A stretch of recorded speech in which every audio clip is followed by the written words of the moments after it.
Merci de suivre l'OAPTEM. Bonsoir, mesdames, messieurs. Bienvenue au ministère de la Défense et des Anciens Combattants pour ce numéro spécial de questions d'actualité. Et nous mettons nos projecteurs sur notre outil de défense nationale. 20 janvier oblige, fête de notre armée nationale, une armée forte et ambitieuse avec ses 65 ans ce 20 janvier 2026. Ce 65e anniversaire se tient dans un contexte de défis sécuritaires avec le visage multiforme du terrorisme appuyé par les forces du mal. Ce numéro spécial de questions d'actualité est donc consacré au thème « Les forces armées maliennes face aux mutations sécuritaires, enjeux de stabilisation et nouvelles ambitions stratégiques ». Source de fierté pour les Maliens aujourd'hui, surtout après la restauration de l'image d'un Mali indivisible qui doit les récupérer, l'armée se modernise avec des réformes du secteur de la sécurité, acquisition d'équipements de dernière génération pour faire face à l'ennemi, pour plus de résultats sur le terrain. Le Mali a donc ouvert ses portes à de nouveaux partenariats jugés bénéfiques tout en comptant sur ses propres moyens. L'armée malienne évolue désormais dans une coopération sécuritaire renforcée avec les États du Sahel, le Burkina Faso et le Niger à travers la force unifiée de l'AES. Alors, comment l'armée fait face aux défis de sécurisation et de stabilisation? Avec quelle efficacité? Quelles sont les nouvelles ambitions stratégiques? Quels sont les résultats concrets engendrés sur le terrain avec la force unifiée de l'AES? Nous allons le savoir tout à l'heure avec nos invités. Il s'agit du général de division Oumar Diarra. Il est le chef d'état-major général des armées. Bonsoir, général Diarra. Bonsoir, madame. Du général de brigade en retraite, Naini Touré, ancien chef d'état-major de la gendarmerie nationale et directeur général de la protection civile, ancien ambassadeur du Mali en Algérie, ancien directeur de la justice militaire. Bonsoir, général Touré. Bonsoir, madame. Merci. Du professeur Boubacar Salif Traoré, il est spécialiste en défense et sécurité, chef du Centre d'études de recherche et documentation de l'école de guerre du Mali. Bonsoir, professeur Traoré. Bonsoir, madame. Et le docteur Kawele Togola, lui, il est professeur d'université, anthropologue, directeur de l'école doctorale, droit, économie, sciences sociales, lettres et arts du Mali. Bonsoir, docteur Togola. Bonsoir, madame. Bienvenue à vous tous sur ce plateau et nous sommes bien évidemment entourés tout naturellement de nos forces armées. Merci de votre présence sur ce plateau et merci pour notre sécurité au quotidien. Alors, le premier axe de ce débat est centré sur l'évolution du contexte sécuritaire des menaces traditionnelles aux défis hybrides. Le mode opératoire des terroristes change au fil du temps, des attaques de citernes, des usines des citoyens détruites. Je vais me tourner vers le général Diarra. Alors, comment l'armée fait face à ces cas de figure? Quelle est la situation sur le terrain? Tout d'abord, je voudrais m'incliner sur la mémoire de nos morts, souhaiter un prompt rétablissement aux blessés et avoir une attention particulière pour nos otages. Et souhaiter une bonne année 2026 et une bonne fête de l'armée à tous. Donc pour revenir à la question, la situation opérationnelle reste très favorable aux forces armées et de sécurité maliennes sur le terrain malgré la fébrilité de l'environnement parfois. Aujourd'hui, nos actions terrestres, aériennes et spécifiques ont beaucoup attentionné l'ennemi qui se trouve acculé aujourd'hui à des modes d'action de plus en plus asymétriques. On a vu l'usage des engins explosifs improvisés avec pression, ils ont quitté ça. Je partais à des engins explosifs improvisés à effet dirigé le long des routes. On a observé des usages de drones d'observation, des drones avec des fibres optiques. Et avec la pression qu'ils nous ont mise sur les terroristes, ils ont pratiquement abandonné un peu le discours militaire, ils sont orientés vers les actions, les pressions sur les populations.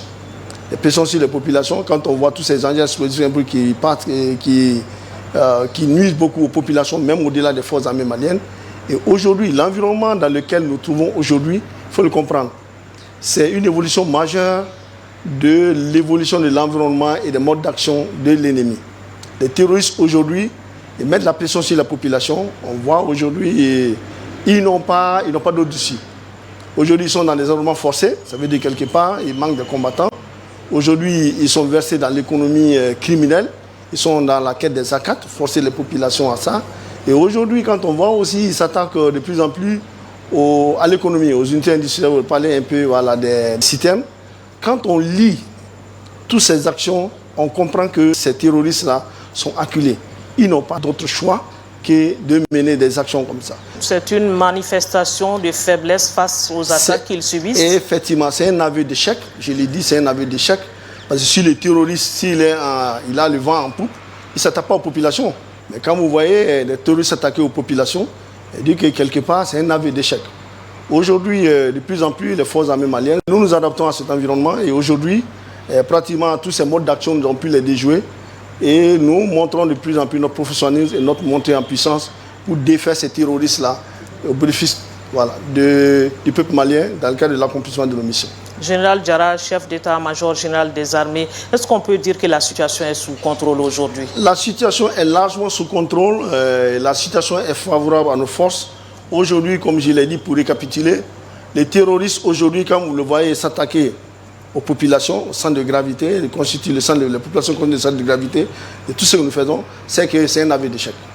Donc nous allons continuer à maintenir la pression, continuer à les rechercher et à les détruire et pour que vraiment l'environnement se stabilise davantage.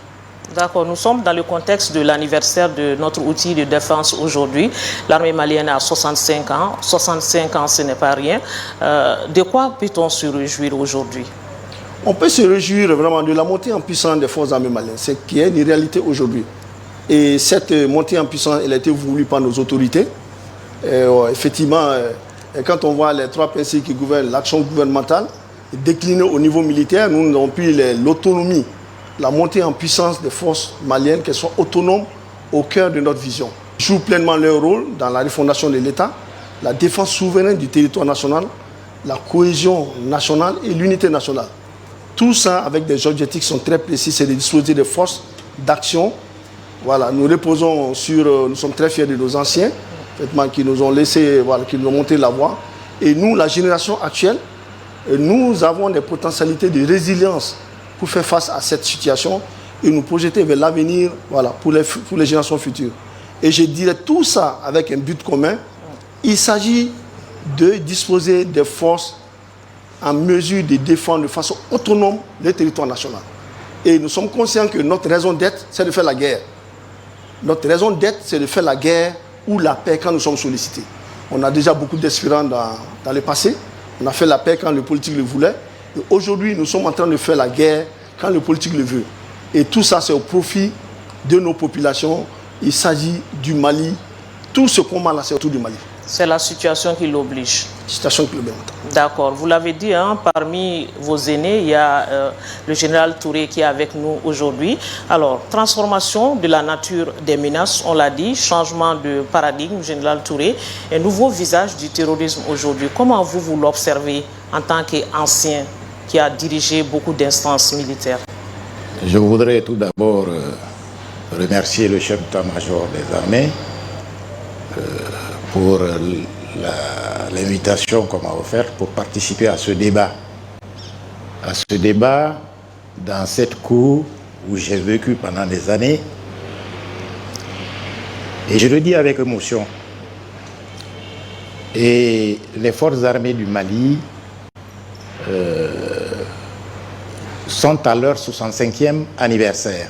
Je suis très heureux d'être là pour compatir avec nos petits-fils, nos enfants, d'autres aînés qui sont là encore et peut-être qui sont occupés à d'autres fonctions, tout simplement pour dire merci au chef d'état-major général des armées et au nom de ma personne, remercier les autorités, les plus hautes autorités de ce pays pour le succès qui a été engendré dans la lutte contre le terrorisme.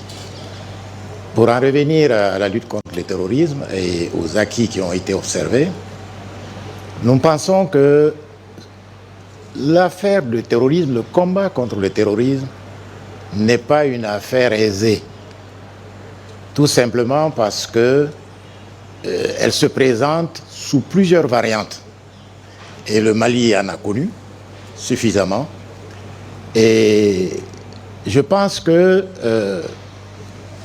les autorités de défense et de sécurité et les autorités politiques ont pu prendre les taureaux par les cornes pour fixer des axes de lutte contre ce phénomène. C'est un phénomène assez mouvant. C'est un peu le serpent qui se profile à terre et qu'on veut saisir par la main. C'est pas facile. Mais on peut toujours l'abattre, ce serpent. Donc on est dans cette situation. Ce que je veux tout simplement dire, je voudrais commencer par ça, pour la commémoration des 65 ans de nos forces armées. Je voudrais donner une citation. Allez-y. Une citation qui provient d'un historien des cités antiques français qui a enseigné dans les écoles normales et qui disait que les armées sont des instruments au service de l'État. Que les pays, les gouvernements méritent les armées qu'ils ont. Et pour ce faire, je voudrais commencer par là et dire que cette lutte contre le terrorisme a commencé depuis longtemps, depuis que moi j'étais déjà, je crois, chef d'état-major adjoint. C'était à l'époque dans le secteur de Niafunké et de Tombouctou, surtout, et à la frontière mauritanienne, essentiellement. On a eu beaucoup de morts là-dessus, mais il est arrivé un moment où on a pu, grâce à l'efficacité de nos forces armées réunies, sous un nouveau paradigme, les forces armées ont réussi donc à contenir la menace. Mais c'est un serpent, un hydre à plusieurs têtes. Qu'est-ce que vous pensez des stratégies mises en œuvre? Est-ce que vous pensez que le nouveau paradigme est à portée de nos forces armées aujourd'hui? Mais bien sûr. Vous le constatez vous-même, les succès qui sont engendrés sur le terrain. Ça veut dire tout simplement que quelque part, il y a eu des correctifs. Et il y a des succès qui sont engrangés. Je pense que c'est au niveau de l'analyse justement de cette équation dont je vous parlais. Si on a une bonne explication, une bonne équation posée, on arrive toujours à lutter contre ce que l'on cherche. Professeur Traoré, au terrorisme se greffe aujourd'hui la criminalité organisée, les trafics d'armes, de drogue et même d'êtres humains. Qu'est-ce qui explique cette situation à votre avis? En fait, ce qu'il faut rappeler, c'est que le terrorisme dans notre zone a évolué au fil des années. Au début des années 2000, on avait la présence d'Al-Qaïda au Maghreb islamique, dans l'extrême nord de notre pays. Ensuite, Al-Qaïda au Maghreb islamique a fait allégeance à Al-Qaïda centrale, ce qui a introduit le terrorisme international au sein de notre espace. On parle de nébuleuse parce que derrière ce groupe, nous avons plusieurs centaines de petites organisations qui viennent se greffer justement à ce groupe-là et qui ont souvent des bases arrières ici et là. Ce qu'il faut retenir, c'est d'abord au niveau des revendications, nous avons assisté à une évolution justement au niveau des revendications. Ça a commencé par des revendications de nature religieuse, de nature indépendantiste et tout. Et là, on assiste de plus en plus avec ce qu'on appelle au blanchiment du terrorisme, c'est-à-dire une volonté affirmée de déstabiliser nos États, l'outil de gouvernance, pour sans doute s'emparer du pouvoir public. C'est une évolution majeure. L'autre évolution qu'il faut aussi constater, c'est la militarisation accélérée de ce groupe-là. On a vu qu'à partir de 2011, avec l'effondrement du régime libyen, ce groupe a eu accès à beaucoup de matériel de guerre. Et ensuite, bien évidemment, ce sont des groupes qui sont soutenus. Qu'on le veuille ou pas, ce sont des groupes qui sont soutenus en regardant certaines capacités. Ce sont des groupes aussi qui essayent un peu de prendre en compte les évolutions technologiques. Donc en face, effectivement, nous avons des forces de défense et de sécurité qui sont à la pointe justement de ces technologies et de ces connaissances. Donc à partir de ce moment-là, cette évolution s'est confirmée au fur et à mesure et ces groupes sont devenus aussi l'instrument de ce qu'on appelle la guerre économique. C'est-à-dire en s'attaquant aux outils de production, ces groupes sont souvent manipulés à ces fins pour porter atteinte justement aux outils de production de l'État, ce qui fait l'économie dans le but de provoquer une asphyxie de l'économie nationale et provoquer une déstabilisation de grande ampleur. Donc voici un peu l'évolution de ce groupe face auquel, effectivement, je le dis encore, nos forces de défense et de sécurité ripostent avec beaucoup d'efficacité parce qu'en réalité, nous avons justement un personnel qualifié pour faire face justement à ces menaces de nature hybride. L'autre enjeu, c'est que de plus en plus, nous avons vu l'émergence d'un terrorisme endogène, c'est-à-dire souvent des jeunes recrutés localement, qui connaissent le terrain, qui peuvent facilement se mélanger à la population, ce qui rend aussi la tâche difficile. Mais malgré tout cela, effectivement, il y a des résultats qui sont constatés ici et là. Est-ce que vos formations, vous qui êtes de l'école de guerre, vos formations s'adaptent à ce contexte précis? Vous évoluez dans le temps par rapport à ces formations? L'une des choses à saluer, c'est le fait que dans la loi de création, par exemple, de l'école de guerre du Mali, il a été spécifié avec exigence la mise en avant de l'approche globale dans la résolution des conflits. Qu'est-ce qu'on appelle l'approche globale? C'est la prise en compte par le militaire de l'ensemble des phénomènes qui constituent son environnement. Avant, bien évidemment, ce n'est pas une critique envers les anciens, mais évidemment, justement, on avait une certaine limite, en tout cas une certaine frontière entre le civil et le militaire. De plus en plus, justement, il y a cette combinaison de compétences afin de favoriser justement cette approche globale. Donc ceci se ressent, je parle sous le contrôle du chef d'état-major général des armées, ceci se ressent dans l'ensemble de nos formations avec une introduction de plus en plus du monde universitaire, des civils spécialisés pour venir en appui aux militaires afin de conforter justement cette approche globale. La création de l'école de guerre contribue à cela comment? En cette année académique 2025-2026, je rappelle que nous avons en notre sein 8 pays qui sont représentés en plus du Mali. Ce qui donne lieu à des échanges très intéressants, à des partages d'expériences qui permettent justement de renforcer cette capacité. Ensuite, dans le domaine de la formation, ce qui a aussi recherché, c'est la coordination parfaite en termes d'interopérabilité entre les différentes armées. Pour favoriser justement cette approche interarmée. Et donc, de plus en plus, les formations travaillent sur une ligne de cohérence et c'est cette ligne de cohérence qui va nous permettre effectivement d'avoir des forces bien coordonnées et parfaitement à l'aise dans la mise en œuvre de l'interopérabilité, que ce soit en interne, mais aussi avec les forces partenaires. Docteur Kawele Togola, anthropologue, on fait face à une guerre informationnelle aujourd'hui. Ces terroristes qui nous donnent des informations, on ne sait pas comment faire le choix entre la bonne information ou la mauvaise information. C'est la pure-mère qui tient aujourd'hui. Dites-nous comment nous pouvons déjouer ce piège.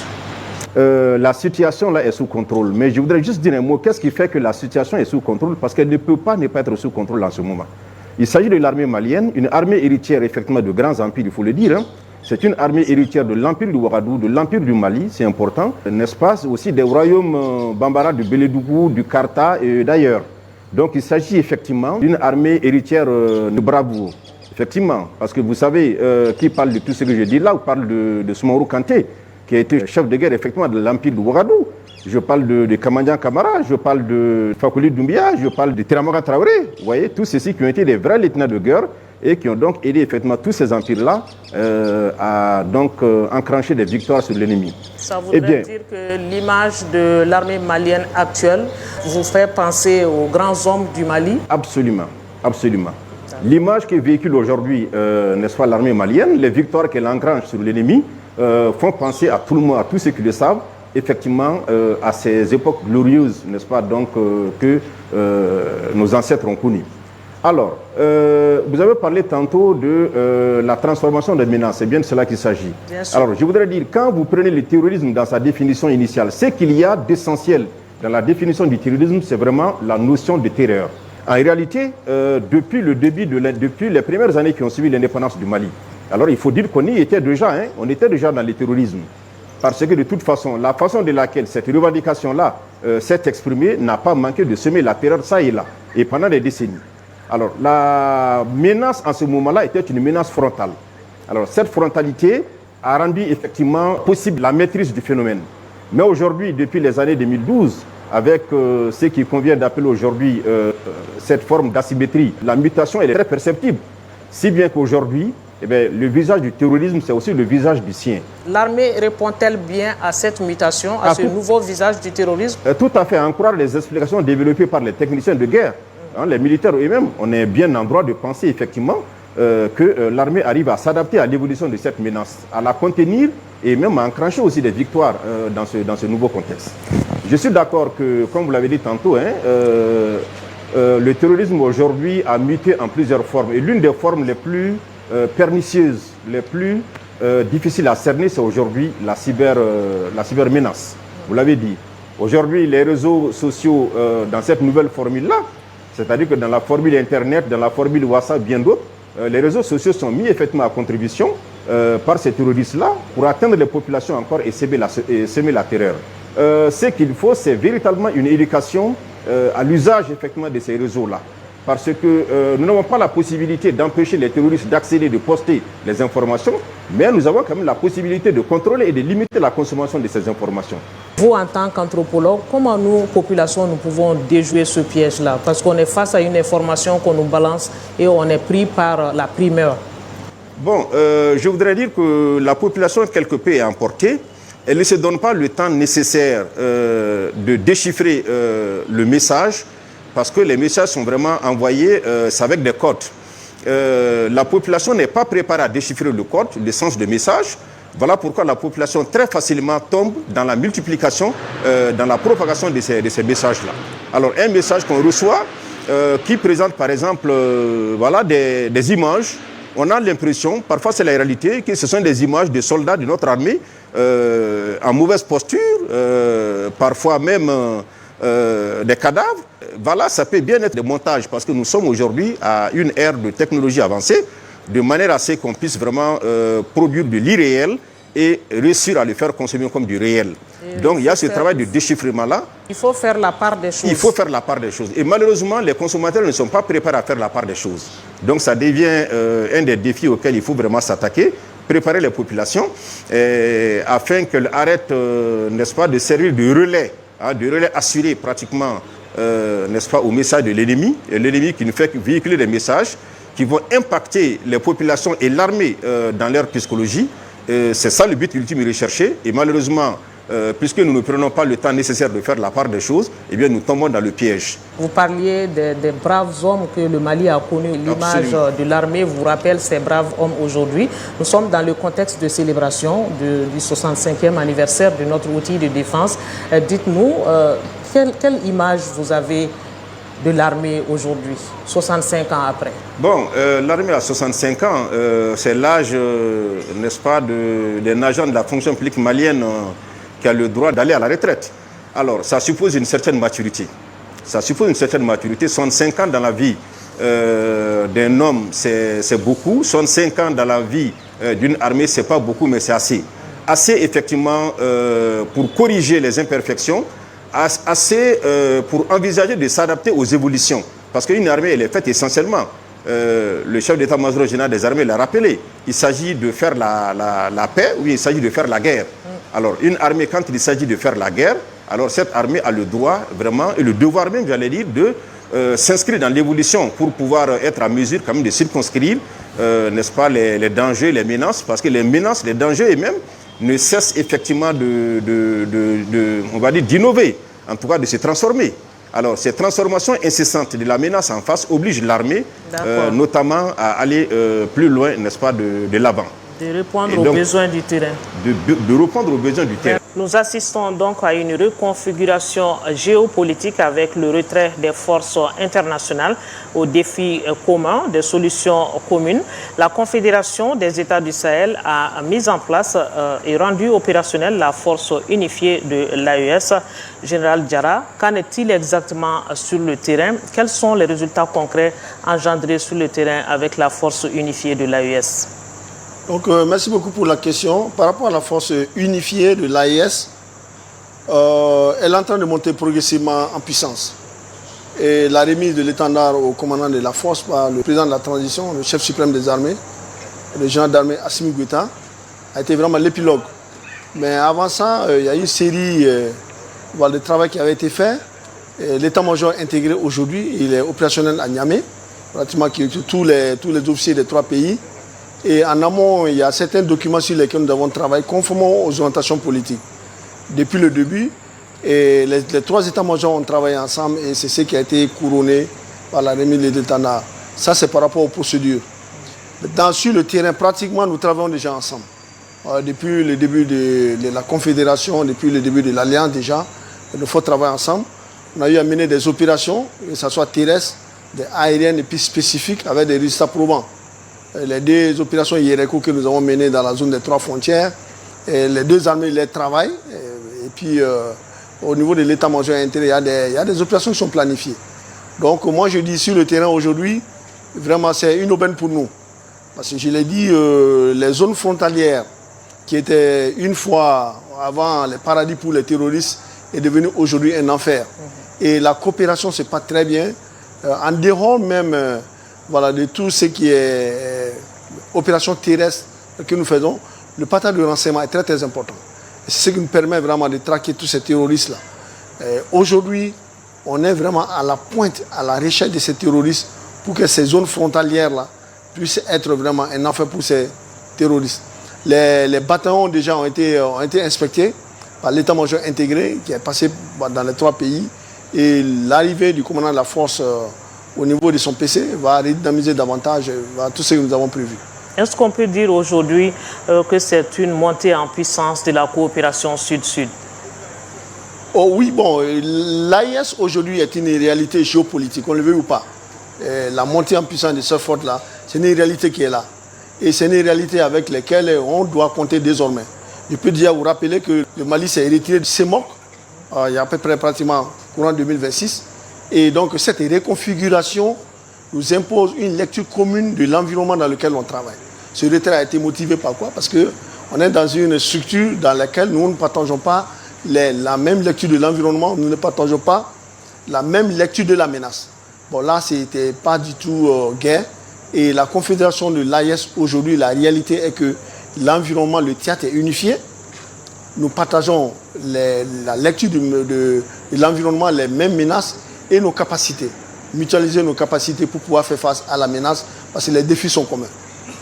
Mutualiser les capacités, ça voudrait dire que les expériences sont partagées et les prises de décision sont à tous les niveaux? Oui, effectivement, régulièrement, les chefs d'état-major, nous échangeons des messages formels, des messages informels. Et actuellement, tout le poids du travail va reposer sur l'état-major intégré qui se trouve à Niamey. D'accord. Alors, Général Touré, de nouveaux alliés stratégiques, on l'a dit tout à l'heure, dans le cadre de la lutte contre le terrorisme, le Mali qui a donc choisi de nouveaux partenariats qui sont donc jugés bénéfiques aujourd'hui. Cela peut être de quelle utilité dans le cadre de la lutte contre le terrorisme? Mais d'une très grande utilité. Et il vient de le dire, le chef d'état-major général, l'intérêt qu'on a avec le CEMOC, qui est aujourd'hui bien apprécié de l'extérieur. Surtout que ça vient après la création d'autres structures qui n'ont pas marché. Le CEMOC, on en a parlé tout à l'heure, qui est le comité d'état-major opérationnel conjoint avec l'Algérie. On était, je crois, à 5 à l'intérieur, qui n'a pas fonctionné du tout. Et ensuite, le G5 Sahel, qui n'a pas fonctionné. Donc, aujourd'hui, on a en face de nous une structure conjointe qui fonctionne très bien. Ils ont des résultats, c'est connu, et les gens veulent compter avec. Il suffit seulement de regarder sur les réseaux sociaux ou bien même sur les chaînes privées internationales. Vous constaterez les déclarations qui sont faites autour de cette réussite de l'AES. Et aujourd'hui, je crois qu'on peut on a un bon pourcentage de reconnaissance à ce niveau. Au-delà de ces structures, il y a un partenariat stratégique qui est également planifié et souvent signé avec certains pays, notamment la Russie, même si ceux qui ne sont pas favorables à ça vous diront que oui, c'est maintenant que la Russie vient pour contrer l'Occident ou la France, mais la Russie était là, non? La Russie, justement, la Russie était là, c'était des partenaires habituels. Rares sont les officiers maliens, qui soient des forces armées ou des forces de sécurité, qui ne sont pas allés faire des stages en Union soviétique, qui n'ont pas fait leur formation en Union soviétique. Donc, Et ça, c'est un accord véritablement stratégique et qui entre dans plusieurs domaines, notamment la formation de nos hommes, de nos militaires, j'en parlais tout à l'heure, tantôt, mais également l'équipement de nos forces armées en moyens matériels et de très haut niveau souvent. Le chef d'état-major général est mieux placé pour en parler, mais je pense que c'est une réussite. Et ce n'est pas uniquement avec la Russie qui est une grande puissance et qui compte aujourd'hui sur la place. Et c'est très bénéfique pour le Mali. Vous verrez la configuration actuelle géopolitique dans le monde, vous constaterez qu'il y a un alignement à faire aujourd'hui. Il y a un choix à faire. Si vous ne faites pas le choix, pour les jours à venir, nous aurons des problèmes. Donc, de toutes les façons, nous n'avons pas honte de déclarer que nous sommes avec la Russie parce que nous avons toujours été avec la Russie en matière de coopération sur le plan militaire. Et cette fois, ça va au-delà de la simple coopération militaire. C'est une coopération militaire stratégique, donc avec plusieurs aspects. Donc c'est une coopération qui se renforce. Plus élargie, qui se renforce, plus élargie. Vous savez ce qu'il y a dedans, c'est très important. D'accord. Alors parlons de la porosité des frontières maintenant. Burkina Faso, Niger, Algérie, Mauritanie. Général Diarra, on fait face à des territoires immenses.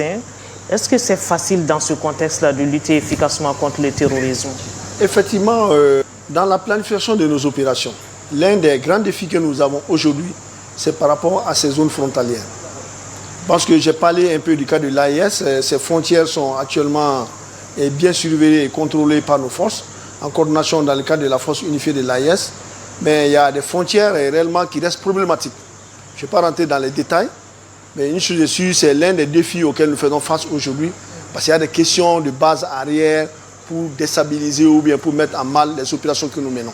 Aujourd'hui, cette menace transfrontalière qui est là, qui joue de la frontière, elle se joue de notre sécurité. L'un des défis que nous avons, c'est par rapport à la porosité de la frontière. C'est réel et nous sommes en train d'y travailler. C'est l'une de nos missions. D'accord. Professeur Traoré, est-ce qu'il y a effet de contagion du conflit sahélien? Comment contrer cela, à votre avis?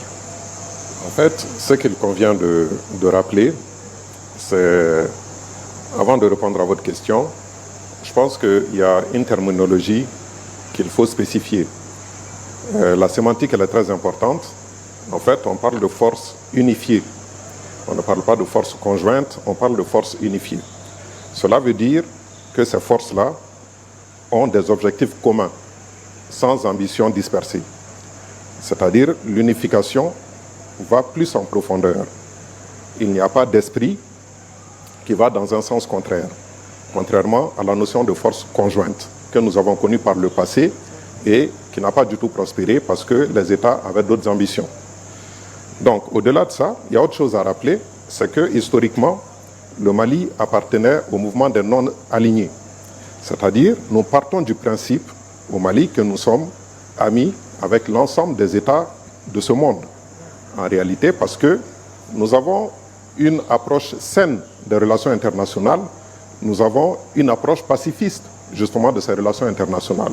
Pendant des années, nous n'avons jamais cherché la guerre, nous avons cherché à nous défendre. Un ancien président, paix à son âme, le général Amadou Touani Touré, disait que cette guerre nous a été imposée. Et c'est une réalité. Donc à partir de ce moment-là, ces derniers temps, nous avons simplement mis en place des principes qui doivent être respectés par les partenaires. Cela a été rappelé par ceux qui sont beaucoup plus qualifiés que moi, les relations avec l'URSS devenue la Russie. Mais moi, je renvoie souvent les uns et les autres à aller simplement voir la dimension de l'ambassade de la Russie actuelle au Mali, qui en dit long justement sur la qualité de cette relation. Et l'effet de contagion. Effectivement, ceci étant dit, vous savez, le Sahel central, composé du Mali, du Burkina Faso et du Niger, est une zone très stratégique. On a souvent dit que le Mali constitue le domino stabilisateur de la zone. C'est-à-dire, ce pays-là fait la jonction entre le Maghreb et l'Afrique subsaharienne. C'est un positionnement géographique très intéressant. Dans cette lutte, il n'y a pas que la dimension liée aux ressources stratégiques. Bien évidemment, c'est une dimension importante, mais il y a aussi la dimension géographique, géopolitique et géostratégique. Effectivement, l'alerte a été donnée plusieurs fois qu'une déstabilisation de cette zone, et en particulier le Mali, aura nécessairement des conséquences sur l'ensemble de la sous-région africaine. Je rappelle que les 3 pays réunis de l'AES font une superficie de 2 780 000 km², soit 54% de l'ensemble de la zone ouest africaine, 54%, plus de la moitié. Donc comment la déstabilisation d'un tel espace n'aurait pas de conséquences sur les autres pays? Bien évidemment, on voit la menace terroriste se diffuser un peu dans les pays voisins, souvent des pays lointains, dans le golfe de Guinée. Cela montre effectivement que cette lutte nécessite une sincérité de l'ensemble des États. Ceux qui refusent aujourd'hui d'y adhérer en feront les frais demain. Ça, c'est très clair. Les conséquences peuvent venir. Exactement. Il y aura des conséquences de manière certaine. Et les États en sont conscients.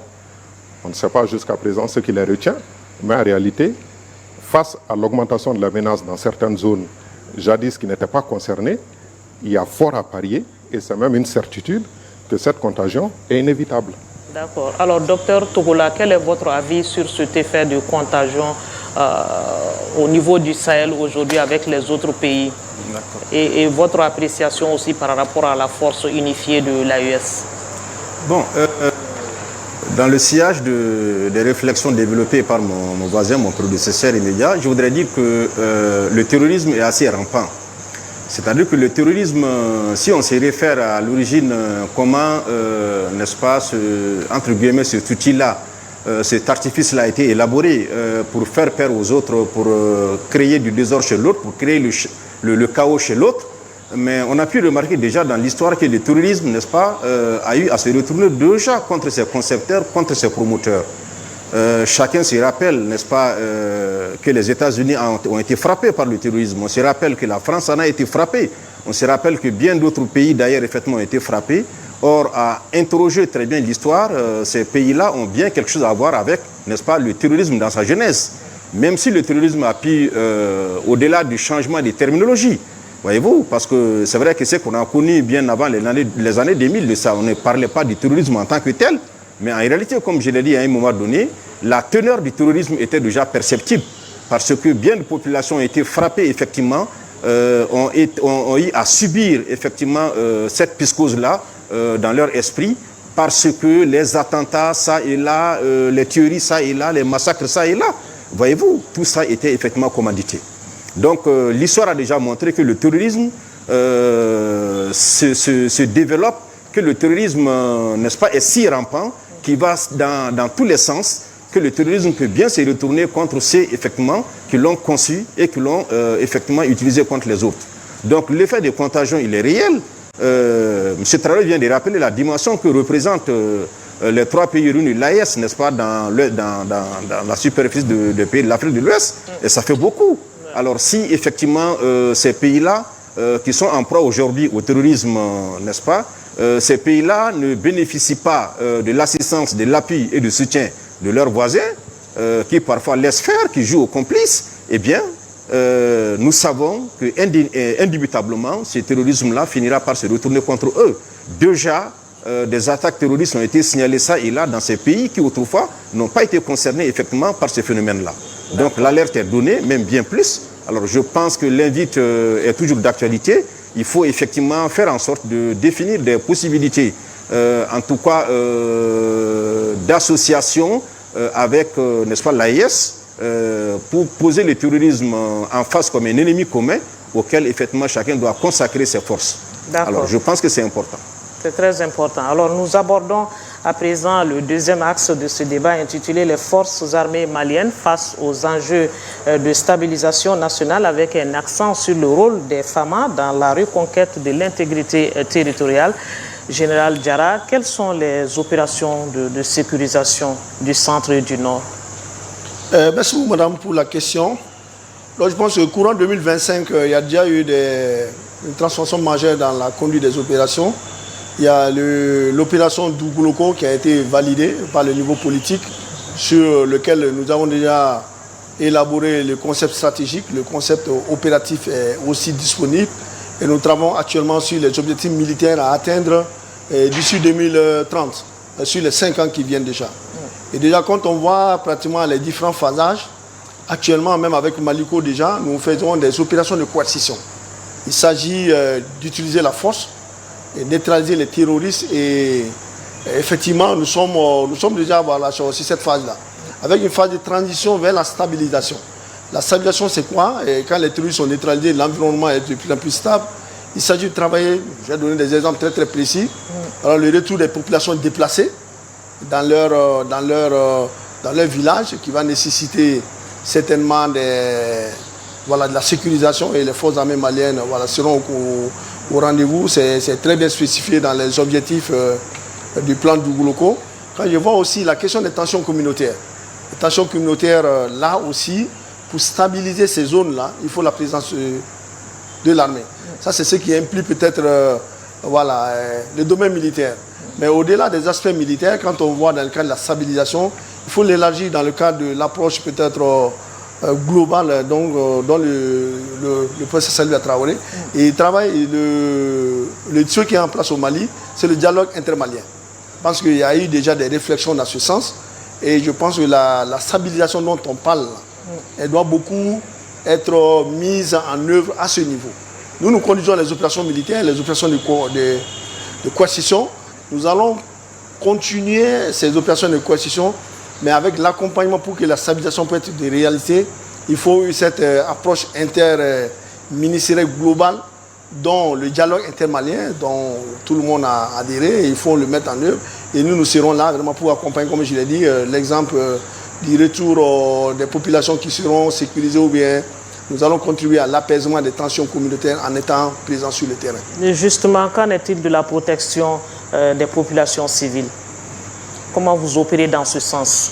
Dans le cadre de la protection des populations, là, ne voyez pas seulement la protection physique et sécuritaire. Elle rentre dans un cadre d'une approche globale. Nous traquons les terroristes, nous les neutralisons. Quand vous parlez de protection, il faut voir la personne est là, son habitat est protégé, il y a des questions d'alimentation dedans, des questions de santé, des questions l'assistance sociale. Voilà, l'assistance sociale, les services sociaux de base est là. C'est là où moi je ramène la question de la protection des populations. Donc ce n'est pas une question qui est liée seulement à la sécurité. Elle prend un ensemble d'aspects qu'il faut prendre en compte pour la population de sécurité. Merci. D'accord. Alors, Général Touré, que pensez-vous du rétablissement de l'autorité de l'État maintenant? Et dans le cadre de leur action coercitive, je crois qu'ils sont arrivés à réduire la pression des terroristes et à dégager un peu de l'étau les populations. Seulement, c'est un cadre dans lequel l'action doit être multisectorielle, comme il l'a dit. Et là-dessus, je crois qu'on n'est pas toujours satisfait de tout ce qui se fait, mais avec le temps, je crois qu'on pourra le faire. Il faut aller pas à pas. Avec les populations, il faut travailler de façon assez intelligente et pour essayer de leur faire comprendre sans brusquer trop. Sinon, vous avez l'effet contraire qui rejaillit contre l'autorité. Et vous le constaterez d'ailleurs souvent. Ça se négocie avec les populations. Il faut négocier avec les populations, leur faire comprendre les problèmes qu'il y a et les utiliser comme, je ne dis pas assistants, les utiliser comme en tout cas intermédiaires pour travailler avec les terreaux et tous ceux qui commettent des bêtises dans leur secteur.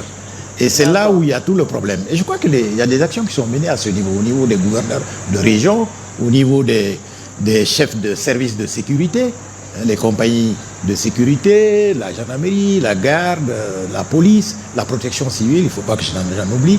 Ils travaillent tous justement dans cet effort commun pour amener les populations à s'adresser aux autorités chaque fois qu'ils ont des besoins de sécurisation et qu'il y a des choses qu'ils ne comprennent pas. Et je crois que les actions sont, par rapport à notre temps, je préfère le dire, la coopération n'était pas aussi poussée comme ça se fait aujourd'hui. Et je crois que c'est un mérite qu'il faudrait saluer chez nos collègues de maintenant, nos enfants, nos petits-enfants. D'accord. Et c'est une très bonne chose et qui continue là-dessus. Et la dynamique doit être maintenue. La dynamique doit être maintenue, voilà. Professeur Traoré, il y a des défis de formation aussi, de professionnalisation. Vous qui êtes à l'école de guerre, est-ce que ce défi est en train d'être relevé aujourd'hui? Bien évidemment, ce défi est en train d'être relevé. Je l'ai dit lors de ma précédente intervention. Je pense que le souci de cohérence est mis en avant. La professionnalisation de nos outils de défense, c'est un enjeu majeur et un enjeu très important. Mais ce que je veux aussi rappeler, c'est que le général Touré a fait allusion au temps. Je pense que tout ceci se situe dans un processus. Il faut rappeler que le temps politique n'est pas le temps militaire et le temps militaire n'est pas le temps de la population. La population peut être assez impatiente de voir certains résultats. Le militaire peut avoir son temps et le politique peut avoir son temps. Donc, effectivement, tout ceci se situe dans la recherche d'un équilibre pour avoir le timing nécessaire pour mettre en place l'ensemble de ces processus. Vous savez, l'un des plus grands défis de notre pays, c'est que nous sommes un pays qui est engagé en guerre et qui se réforme en même temps. Je pense que c'est une prouesse que beaucoup d'États n'arrivent pas à mettre en place.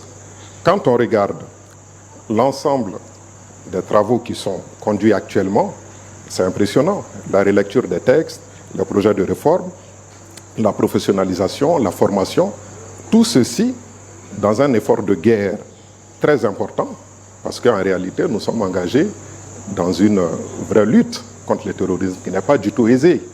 Et même les nations les plus puissantes font face justement à cette difficulté. Tous les problèmes qui ont été situés, aussi bien que notre pays, et même les grandes puissances, vous avez fait allusion à la question des frontières, nous avons la première puissance mondiale qui a beaucoup de mal avec sa frontière. Donc nous sommes dans ce processus-là. Mais s'il y a une chose que j'aimerais rappeler, et qui pour moi est l'une de mes plus grandes satisfactions, c'est que de plus en plus, l'armée malienne se situe dans ces trois grandes fonctions. Le général Diarra, justement, le rappelle souvent. La première fonction, c'est l'anticipation. Anticiper, anticiper, anticiper. Je pense qu'il n'a pas cessé de le rappeler. Et ça fait partie de nos grandes fonctions. Ensuite, il y a la fonction protection. Protection, fonction à laquelle vous avez fait allusion, protéger la population. Ensuite, la fonction intervention. Donc, il a fallu du temps pour que nos forces quittent justement la posture défensive pour adopter une posture offensive. Et cette posture offensive n'était pas possible si on n'avait pas un bon niveau d'anticipation. Et tout ceci rentre justement dans un processus de professionnalisation. Donc, je dirais oui, le défi est nettement relevé et l'armée se situe de plus en plus dans ces trois grandes fonctions qui sont mises en œuvre au jour le jour et que nous constatons de plus en plus. D'accord. Alors, docteur Togola, la relation population-armée, elle est très importante aussi. C'est vrai qu'on avait commencé à déjà parler de cela, mais la répétition est pédagogique, comme on le dit. Dites-nous comment cette complicité peut être créée entre l'armée et sa population pour que les opérations puissent réussir. Alors, je voudrais juste dire que cette complicité-là est nécessaire, voire indispensable à la réussite effectivement des opérations militaires. Une armée, j'espère que c'est le cas, n'est-ce pas, de la nôtre, doit être fondamentalement le creuset d'une nation. Quand vous regardez le Mali c'est une diversité de communautés, une diversité de cultures.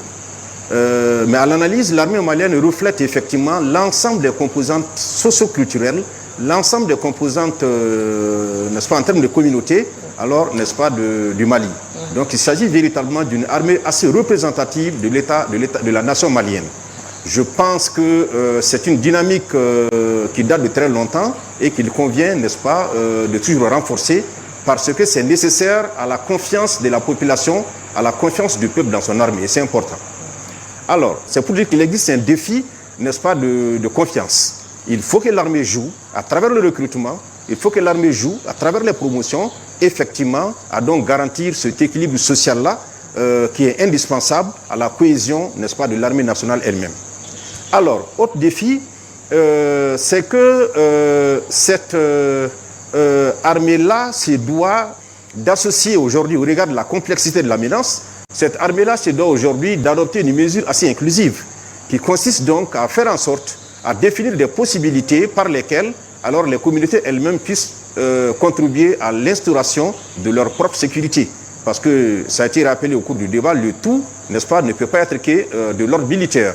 Alors, il y a fondamentalement des apports que les communautés doivent, n'est-ce pas, assurer pour permettre à l'armée, effectivement, donc, de réussir sa mission.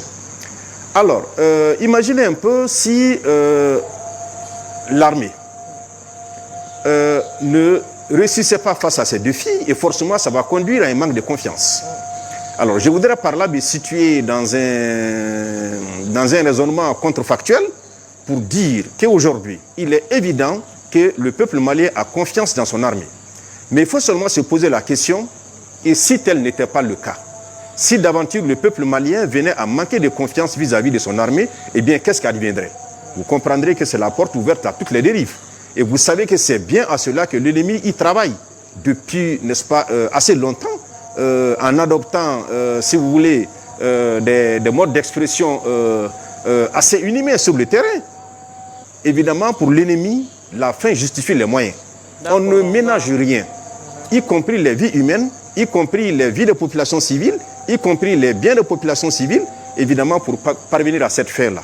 Donc, je voudrais dire que la collaboration de la communauté ou du peuple, je veux dire, cette collaboration-là, cette coopération-là est vraiment nécessaire pour la réussite, n'est-ce pas, de la mission de l'armée.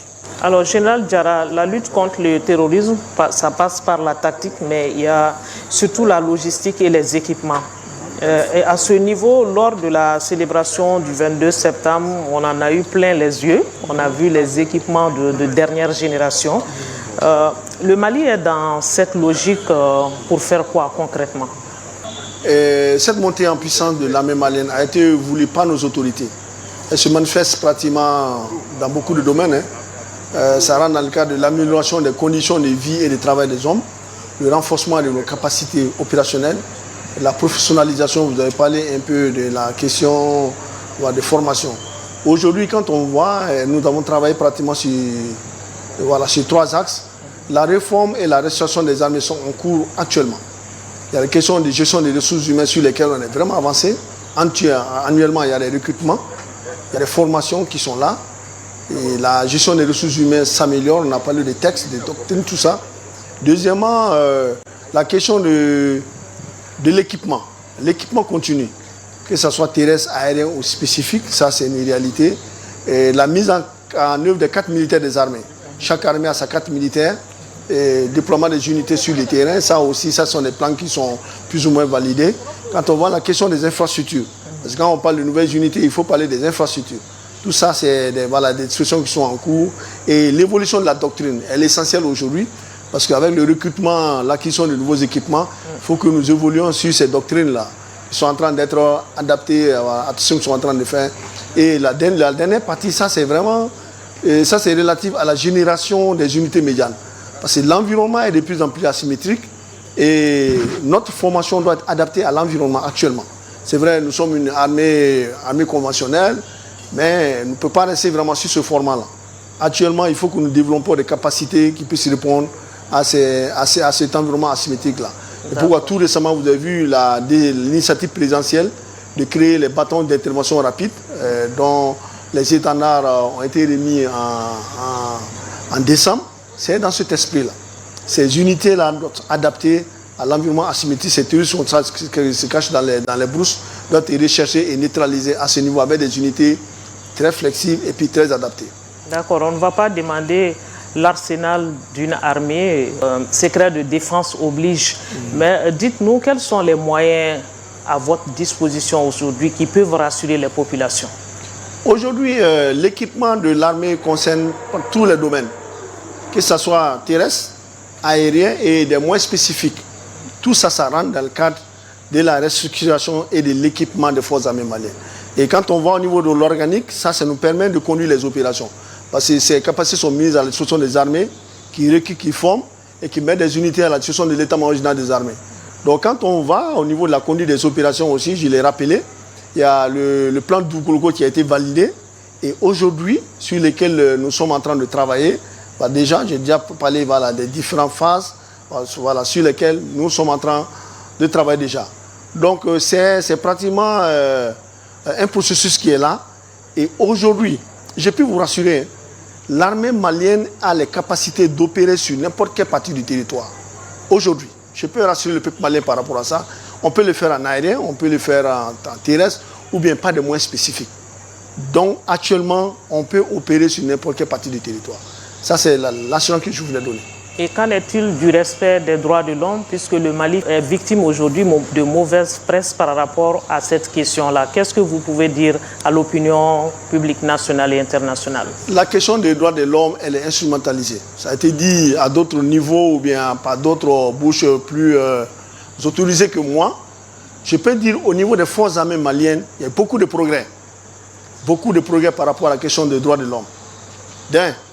En termes de formation, actuellement, au niveau des forces armées maliennes, tous les niveaux de formation, il y a des questions des droits de l'homme, des modules qui sont enseignés, même à l'école de guerre. Pour prévenir, la sensibilisation, la prévention. Quand les gens partent en opération, on prend du temps pour les sensibiliser par rapport aux questions des droits de l'homme et des droits internationaux humanitaires. Deuxièmement, la question de la gestion des cas, là où des violations sont commises. Aujourd'hui, nous sommes une force professionnelle. Et nous répondons aux mêmes standards que les autres armées. La guerre n'est pas... Il y a des dommages collatéraux qui sont posés souvent. Quand il y a des cas comme ça, nous les enquêtons. Nous sommes là pour protéger la population. Nous ne pouvons pas nous retourner contre ces populations-là. Donc s'il y a des cas de violation des droits de l'homme, les éléments de protection, de prévôté, au niveau de la gendarmerie, au niveau de chaque unité, il y a des unités de prévôté. Ils font des enquêtes. Si c'est avéré, les enquêtes sont menées. Et si la personne doit être condamnée, elle sera condamnée. Donc, par rapport à ces gestions-là, c'est bon déjà. Le troisième aspect, ça, c'est par rapport aux structures. Quand on voit aujourd'hui, les structures de l'armée malienne, aujourd'hui, la justice militaire joue pleinement un rôle dans ces questions des droits de l'homme. Donc, on a pratiquement les standards des plus grandes armées du monde. Que ce soit organisationnel, que ce soit des questions de prévention, que ce soit la gestion de ces questions des droits de l'homme. Donc c'est pour rassurer le peuple malien que par rapport à la question des droits de l'homme, les forces armées maliennes, c'est une priorité des forces armées maliennes aujourd'hui. Mais je demande aux gens de faire attention à l'instrumentalisation de ces questions des droits de l'homme. Nous sommes une force professionnelle et nous allons agir conformément aux missions qui nous ont été données. C'est vrai, l'environnement est asymétrique. L'environnement asymétrique, je dis souvent quand il y a une patrouille par là, vous voyez le gars, c'est un berger, il y a 1 minute. Dans 5 minutes, il devient un combattant. Dans des situations comme ça, c'est vraiment là, opérer dans un tel environnement n'est pas du tout facile. Mais je peux déjà rassurer, l'état d'esprit du militaire malien aujourd'hui, les questions de droits de l'homme sont intégrées. Il y a eu beaucoup d'évolution, ce n'est pas comme avant. Moi, je peux déjà rassurer les uns et les autres. Donc je demande à la population d'être calme.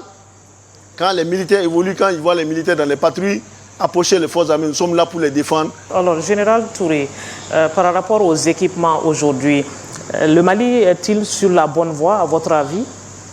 Je vais vous citer, et je demande aux officiers qui sont là de me répondre, et si quelqu'un peut me dire de qui ça vient cette citation. Pour rester libre, il faut être craint. Pour être craint, il faut être puissant. Et pour être puissant dans ce monde si brutal, il faut faire plus vite et faire plus fort. Cela suppose que la nation consente à des efforts à la mesure de notre rude époque. Si quelqu'un peut me dire de qui ça provient. C'est le président français qui a dit Macron, ça. Qui vient de le faire il n'y a même pas 4 ou 5 jours. Quand j'ai vu ça, j'ai sauté dessus. Je dis, mais comment est-ce qu'il peut dire ça pendant que nous, il nous empêche de le faire? Bon, je n'ai pas voulu citer de nom. Mais par rapport à ces équipements que nous recevons, les histoires d'instrumentalisation des droits de l'homme, mais ça rentre dans le cas de la guerre communicationnelle. La manipulation. Ce n'est ni plus ni moins que ça. L'instrumentalisation, et c'est tout. Et sinon, il nous faut quoi? Quelle communication pour contrer tout cela? Ah ben là, je laisse le soin aux spécialistes de le faire. Vous pouvez donner votre avis aussi. Aux spécialistes? Non. Bon. Mais il y a des choses à faire, ils sont en train de le faire. Ils font des formations dans les écoles de guerre, dans les écoles d'état-major, ils font des formations. C'est ce qu'il faut poursuivre. Oui, ce qu'il faut pour faire ça là. Et nous le faisons d'ailleurs. Nous sommes entrés dans ce créneau-là. Nous menons aussi une contre-guerre en communication contre ceux qui nous attaquent. D'accord. Nous allons donc aborder le troisième axe de ce débat qui porte sur les nouvelles ambitions stratégiques et doctrinales des forces armées maliennes, au changement de paradigme, des solutions adaptées. Et il faut compter dans le temps avec ses propres moyens. Professeur Traoré, le Mali est-il dans la logique d'affirmation de la souveraineté sécuritaire? Je vais tenter de répondre. Je pense que le général Diarra est mieux placé pour répondre à cette question. Oui, mais j'ai fait exprès de vous poser cette question en tant que spécialiste. Absolument. Moi, je vais justement du constat de l'évolution mondiale. Nous sommes de plus en plus dans un monde qui se réarme. Je pense que depuis la Seconde Guerre mondiale, le monde ne s'est jamais autant réarmé, et sans doute beaucoup plus. On assiste à une brutalité jamais observée dans le monde. Et donc, à partir de ce moment-là, les États investissent massivement dans leur outil de défense. Encore une fois, le défi que nous avons dans notre pays, c'est de faire face à plusieurs défis en même temps. J'avais évoqué justement la guerre économique qui nous est imposée en essayant de détruire nos outils de production.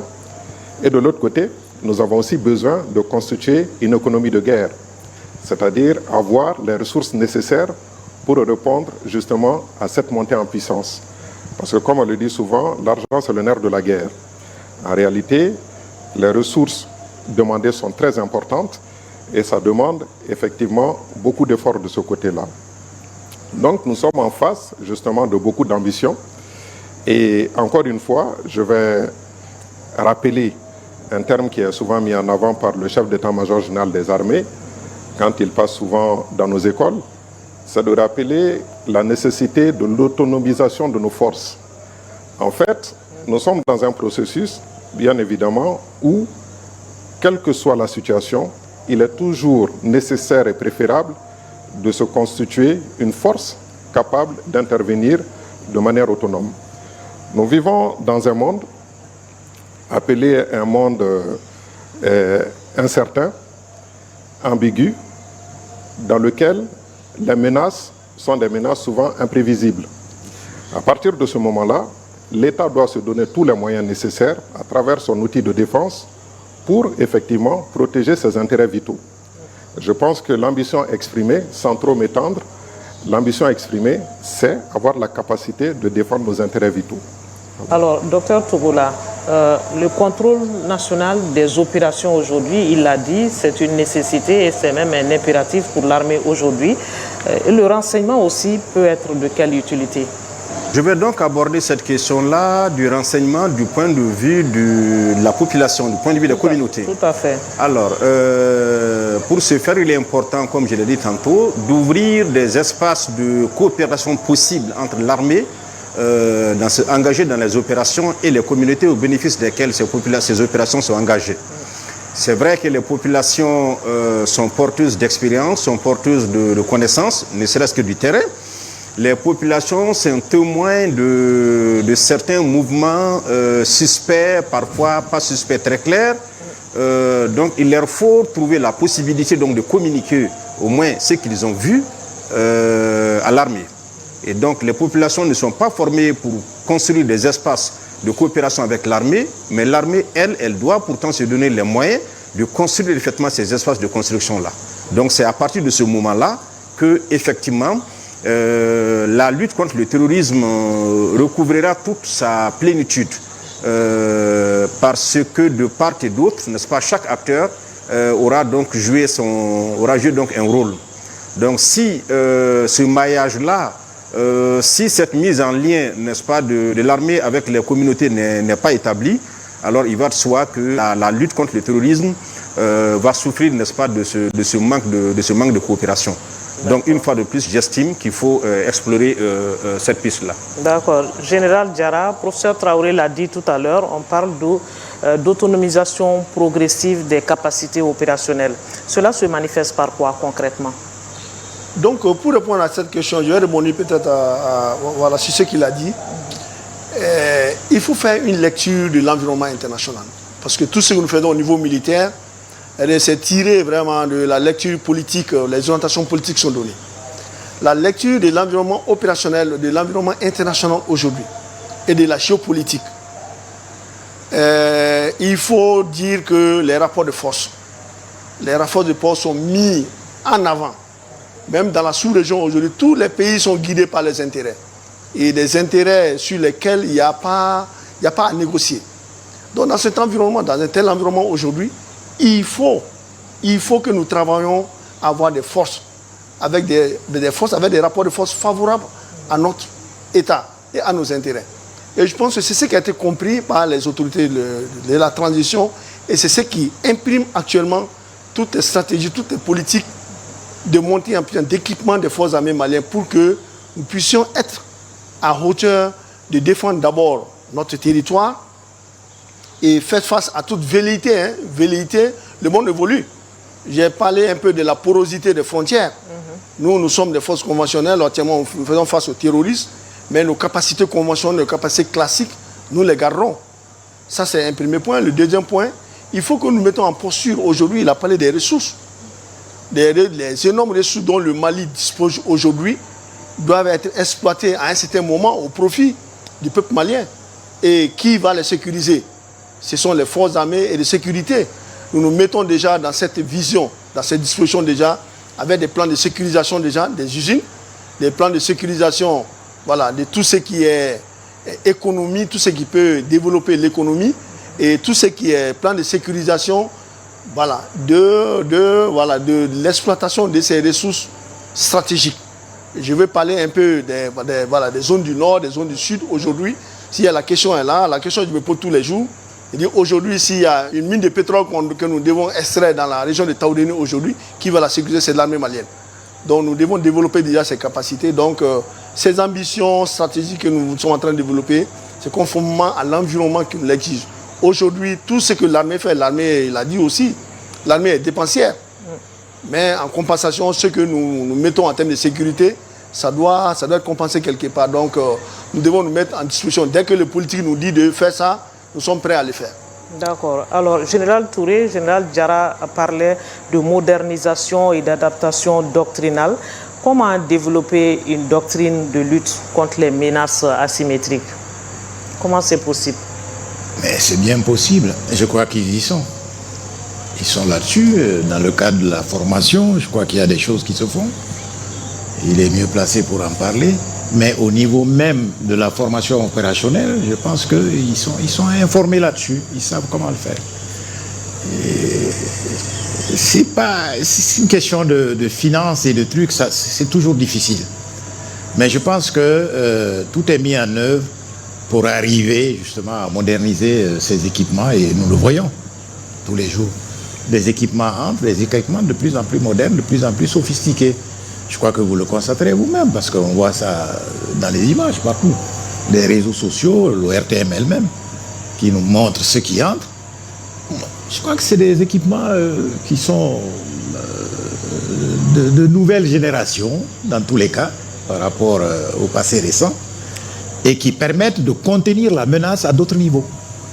On va aborder le quatrième et le dernier axe de ce débat maintenant, qui porte sur les perspectives. Alors, quelles sont les conditions de réussite de la stabilisation durable? Je vais commencer par Dr Touola. À votre avis? Les conditions d'une stabilisation durable, la stabilisation supposant la souveraineté territoriale, au regard des dommages causés aux populations par l'action terroriste, au regard donc du coût porté à l'économie locale, il serait bon aujourd'hui, n'est-ce pas, d'envisager un forum à dimension régionale, un forum économique, qui permettra d'entendre pratiquement l'ensemble des acteurs de chaque région, les entendre effectivement sur leurs atouts économiques, sur leurs potentialités économiques, et à partir de là concevoir un document qui va donc servir, n'est-ce pas, de guide, de relance de l'économie nationale à partir de l'économie locale. J'estime que ça c'est suffisamment attendu. Mais aussi la sauvegarde de la sécurité, ça passe aussi de mon point de vue par le geste au quotidien. Et le quotidien, c'est par exemple faire en sorte de gérer la sécurité, la gestion de la sécurité à partir des initiatives communautaires. En ce sens qu'il faut par exemple concevoir, ça paraît banal, mais ça peut avoir toute son efficacité. Évidemment, il faut pouvoir constituer, n'est-ce pas, des groupes WhatsApp, parce que c'est le réseau social le plus utilisé aujourd'hui. ce que je disais à un moment donné, créer des espaces effectivement de communication pour les communautés, et donc faire le lien, faire diriger ces espaces de communication-là par les représentants de l'État, au niveau régional, au niveau local, ce qui permettra effectivement une certaine coordination des renseignements, et je pense que ça joue véritablement un rôle de cellule de veille. Et donc quand on a l'information à temps, n'est-ce pas, d'un forfait en préparation, je pense que ça peut effectivement donner le temps nécessaire à l'armée de réagir pour empêcher ce qui doit se produire. Donc je me dis que ça passe aussi, n'est-ce pas, la sauvegarde de la sécurité obtenue, ça passe par là de mon point de vue. Donc vous comprenez véritablement qu'il s'agit d'une question de gouvernance. Alors il faut vraiment pouvoir proposer des éléments de relance économique à partir, n'est-ce pas, de la gouvernance. Aussi, parce que j'ai souvent fait des recherches de terrain, des remontées d'informations, j'en suis témoin, il faut veiller à sécuriser ceux qui prennent le risque, n'est-ce pas, et donc de communiquer les informations. D'accord. C'est important. Professeur Traoré, il faut quelle approche, à votre avis, pour cette question de stabilisation durable? Je pense qu'il faut, à mon avis, en complément de ce que le docteur Togola a dit, il faut un certain nombre d'actions. La première action, c'est la jeunesse. Nous avons un atout formidable envié par l'ensemble du monde entier, c'est-à-dire une population extrêmement jeune. Les moins de 35 ans représentent la majorité de nos populations. Mais cette jeunesse, du fait de la crise, est souvent de moins en moins formée, souvent de moins en moins qualifiée pour un emploi. Donc je pense que la question de la jeunesse, la prise en main de la jeunesse, à travers des opportunités, est une première approche. La deuxième approche, je vais donner une petite citation ou une petite histoire du Premier ministre Churchill, qui discutait pendant la Seconde Guerre mondiale avec l'un de ses ministres. Il était en manque de ressources. Et un de ses conseillers lui suggéra de prendre les ressources du ministère de la Culture pour financer l'effort de guerre. Donc il a répondu à ce conseiller, pourquoi nous nous battons alors? En fait, la réalité, beaucoup l'oublient, c'est que nous nous battons aussi pour la préservation de ce que nous sommes, de notre culture. Je pense que la lutte contre le terrorisme, c'est aussi une lutte des valeurs, contre ceux qui ne reconnaissent plus les valeurs, qui sont dans une sorte d'anarchie et qui veulent nous imposer des valeurs qui n'ont aucun sens, alors que nous sommes une vieille nation avec une histoire, avec des cultures, avec des coutumes, où l'ensemble de tout ce que nous venons de dire est déjà prévu dans notre culture. Donc la question de la culture, elle est fondamentale. Je pense que avoir des actions pertinentes pour la préservation de ce que nous sommes est aussi une approche très importante qu'il faut en tout cas renforcer. Je pense qu'en mettant bout à bout ces différentes actions, nous pouvons parvenir à aller vers cet effort de stabilisation. Je rappelle l'interconnexion de trois choses qui vont ensemble. On dit qu'il n'y a pas de développement sans sécurité. Et moi, j'ajoute qu'il n'y a pas de sécurité sans gouvernance. Donc cela passe par le renforcement de la gouvernance qui va nous permettre d'avoir une sécurité optimale. Et de cette sécurité, nous aurons des projets de développement qui vont contribuer justement à aller vers cette stabilisation tant recherchée. Sachant que la stabilisation, c'est l'étape avant de lancer une véritable dynamique en faveur du développement. Alors, Général Touré, on va recueillir vos avis maintenant par rapport à cette question-là. Selon vous, qu'est-ce que vous suggérez aujourd'hui à l'État, aux différents acteurs? Qu'est-ce qu'il nous faut pour cette question de stabilisation? Comment on peut y arriver? Bon, mais les prédécesseurs viennent de le dire. Je crois qu'il y a un effort de concertation qu'il faut toujours faire avec les populations elles-mêmes qui sont concernées pour voir comment se sécuriser elles-mêmes déjà en apportant des renseignements, en faisant des propositions par rapport à l'organisation même de la jeunesse, des populations à leur niveau, mais toujours avec la complicité des autorités en place. Je crois qu'on l'avait déjà dit tout à l'heure. Il faut qu'ils le fassent avec les autorités en place. Les préfets, les sous-préfets, les gouverneurs de région, plus les autorités même locales, coutumières et tout ça. Et c'est des choses qu'il faut faire. Et je crois qu'ils sont au Mali quand même. Je crois il y a beaucoup d'efforts qui est fait dans ce sens, il me semble. Donc il faut continuer avec et compter avec le temps. Seul le temps nous donnera raison, mais il ne faut pas brusquer. Il faut prendre l'avis de tous, concerter tout le monde, et puis envisager quelque chose et faire des propositions à bon escient, c'est tout. D'accord. Général Oumar Diarra, qu'est-ce qu'on peut retenir par rapport à cette question de stabilisation? À quoi on peut s'attendre? La contribution des forces armées et de sécurité dans cette question de stabilisation reste la question de la contribution des forces armées et de sécurité dans nos missions de contribuer au développement socio-économique du pays. Parce que ça fait partie d'une de nos missions. Donc par rapport à ça, des exemples très très pratiques sont là. Quand on prend le cas de l'armée de l'air, régulièrement qui est dans un projet de désenclavement des régions du Nord avec des tensions de personnel. Et quand on voit le cas du génie, effectivement, ce 20 janvier sera vraiment l'apothéose pour le génie. Des matériels, le génie est en train de monter en puissance, acquérir de nouveaux matériels en mesure de contribuer à l'amélioration des infrastructures du pays. Aujourd'hui, le génie est dans des dispositions aujourd'hui de construire des routes. Ils l'ont déjà fait déjà. Ils l'ont déjà fait dans le passé. Ils sont en train de construire des ponts dans les zones où c'est vraiment difficile. Donc tout ça vraiment contribue à cette stabilisation-là. Le troisième point, c'est par rapport au développement de l'industrie militaire. L'industrie militaire, je pense qu'il y a eu beaucoup de commentaires par rapport à ça. Ça contribue beaucoup à l'économie du pays, au développement de l'économie du pays. Donc je vais aussi dire, par rapport à cette stabilisation, la question des relations armées-nation. Quand on voit courant 2025, pendant tous les défis sécuritaires qui étaient là, par rapport à l'organisation du BAMEX, par exemple, là où il y avait beaucoup de propagande, on ne pouvait pas tenir le BAMEX, mais on a quand même... On a dit au niveau politique, le niveau politique était là, c'est un engagement politique, nous allons sécuriser. La question de la sécurisation de la biennale, qui pouvait imaginer qu'on tienne une biennale à Tombouctou sans incident. Tout ça, ça contribue à rassurer la population et ça montre comme quoi cette stabilisation elle est là. Et le troisième, ça c'est par rapport aux festivités du 22 septembre. Tout ça, c'était des défis qui étaient là. Mais on a pu tenir par exemple tous ces grands événements, tant d'autres événements qui sont là, contribuent vraiment à justifier comme quoi cette stabilisation, l'apport des forces armées maliennes par rapport à cette stabilisation. D'accord, on va finir sur le message que vous avez à l'endroit de tous les Maliens aujourd'hui par rapport à leur sécurisation. Est-ce qu'on peut être rassuré? Donc, merci pour cette dernière question. Moi, je peux déjà dire, je vais répondre à cette question en 2 points. Je vais dire, par exemple, ce message, c'est par rapport au défi. Il faut que nous comprenions. Nous sommes les forces armées maliennes, nous allons continuer à traquer ces ennemis et jusqu'à ce que le territoire soit sécurisé. Il faut reconnaître qu'il y a des défis qui sont là. Le premier défi, c'est l'immensité du territoire. Qu'on comprenne que le territoire est immense.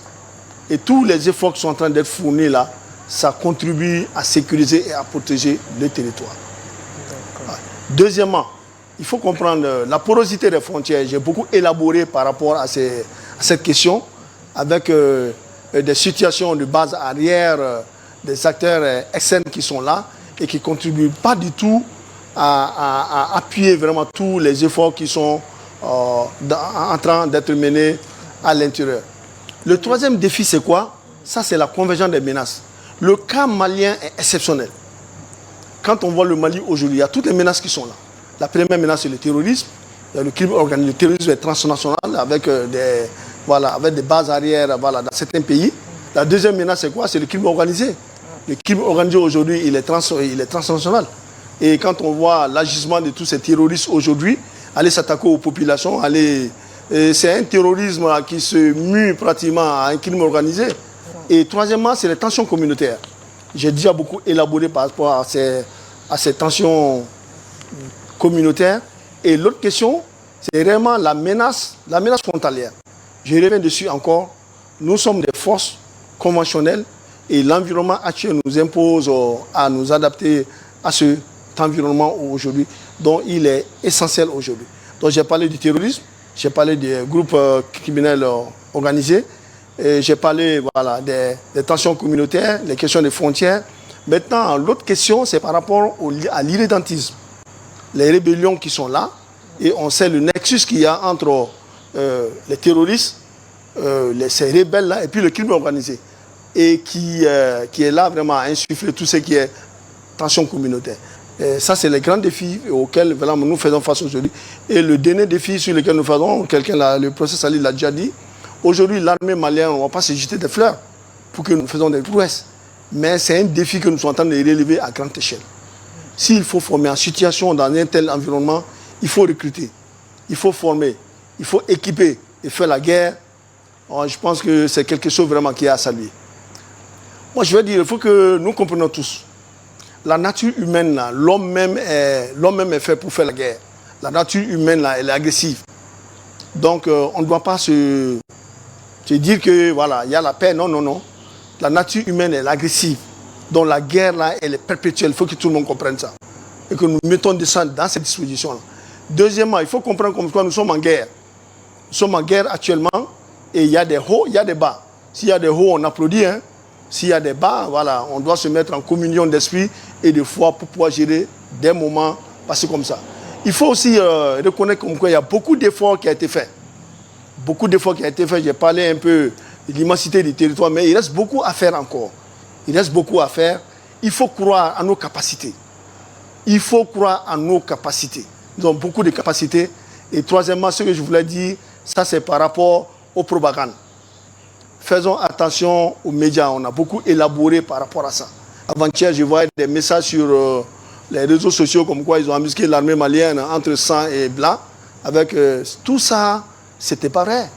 Ça a des objectifs spécifiques pour pouvoir démoraliser les uns et les autres. Et le dernier message que j'ai à dire, c'est que seul le Mali compte. Seul le Mali compte. Et les forces armées et de sécurité maliennes sont engagées à défendre les territoires.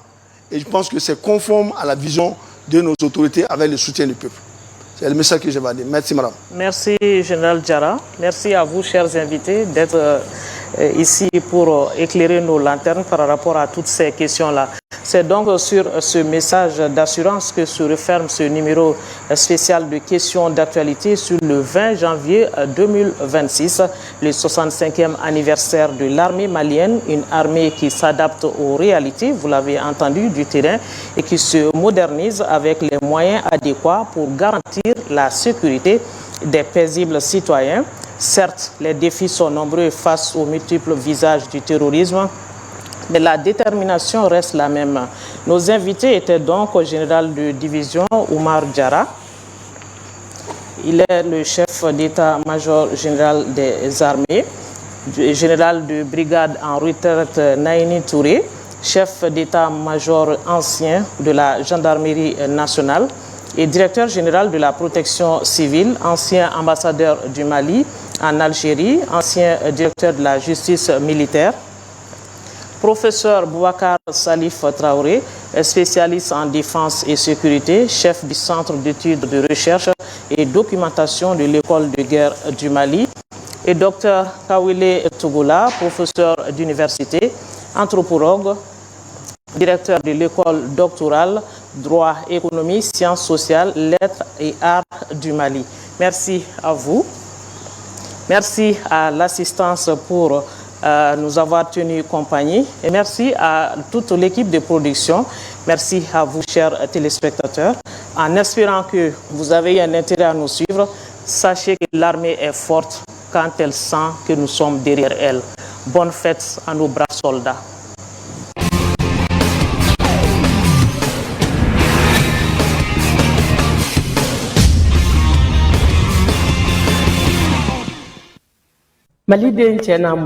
Bonjour, bonjour, patriotes maliens et maliennes.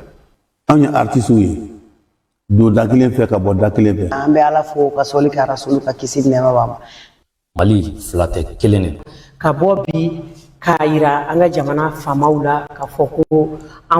Ceux qui ont décidé, au sacrifice de leur vie, de faire en sorte